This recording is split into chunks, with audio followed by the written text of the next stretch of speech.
आज का पंचांग जानते हैं। आज 4 फरवरी 2026 दिन बुधवार, फागुन माह के कृष्ण पक्ष की तृतीया तिथि है।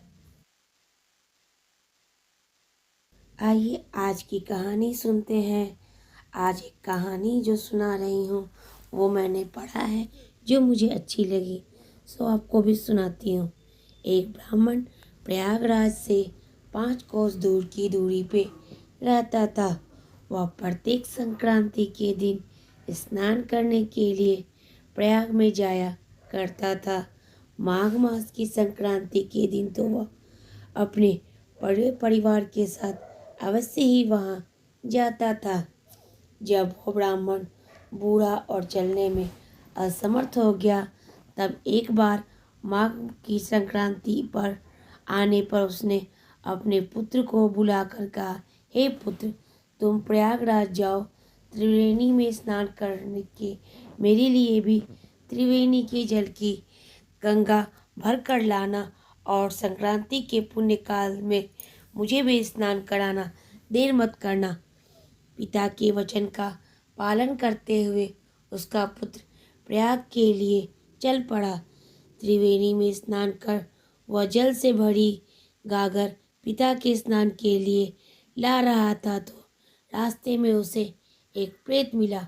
वह प्यास के कारण बहुत व्याकुल हो रहा था और गंगाजल पीने की इच्छा से रास्ते में पड़ा था। लड़के ने प्रेत से कहा, मुझे रास्ता दो। प्रेत बोला, तुम कहाँ से आए हो? तुम्हारे सिर पर क्या है? तो लड़का बोला, त्रिवेणी का जल है।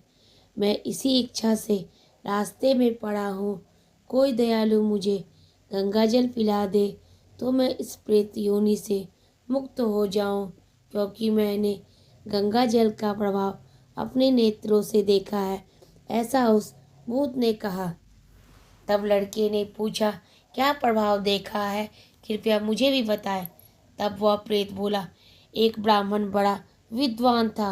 उसने शास्त्रार्थ द्वारा दिग्विजय प्राप्त करके बहुत धन अर्जित कर रखा था, लेकिन क्रोधवश उसने किसी ब्राह्मण ब्राह्मण को मार दिया।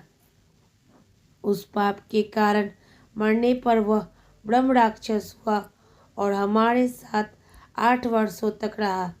8 वर्षों के बाद उसके पुत्र ने उसकी हड्डियां लाकर गंगा जी के निर्मल तीर्थ कनखल में डालकर गंगा जी से प्रार्थना की, हे पापनाशिनी गंगा माता, मेरे पिता को सद्गति प्रदान कीजिए।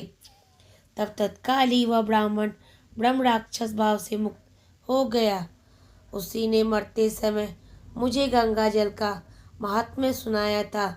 मैं उसको मुक्त होता हुआ देखकर गंगा जल पाने की इच्छा से यहाँ पड़ा हूँ। अतः मुझको भी गंगा जल पिलाकर मुक्त कर दो, तुम्हें महान पुण्य होगा।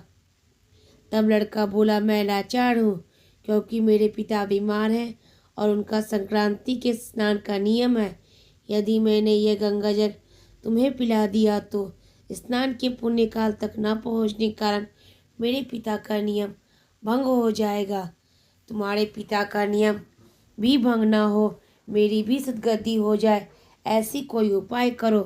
पहले मुझे जल पिला दो, फिर नेत्र बंद करने पर मैं तो तुम्हें तत्काल श्री गंगा जी के तट पर पहुँचाकर तुम्हारे पिता के पास पहुँचा दूंगा। ब्राह्मण पुत्र ने प्रेत की दुर्दशा पर दया करके उसे जल पिला दिया। तब प्रेत ने कहा, अब नेत्र बंद करो और त्रिवेणी का जल लिए हुए स्वयं को अपने पिता के पास पहुँचा हुआ पाओ।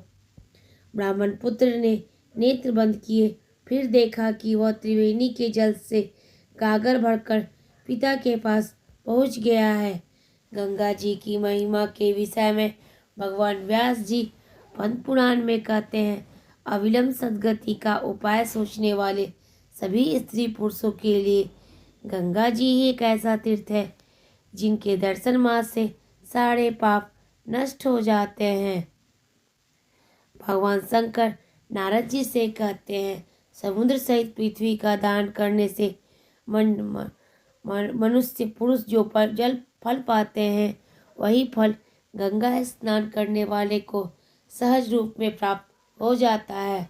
राजा भगीरथ ने भगवान शंकर की आराधना करके गंगा जी को स्वर्ग से पृथ्वी पर उतारा था। जिस दिन वे गंगा जी को पृथ्वी पर लाए थे, वही दिन गंगा दशहरा के नाम से जाना जाता है।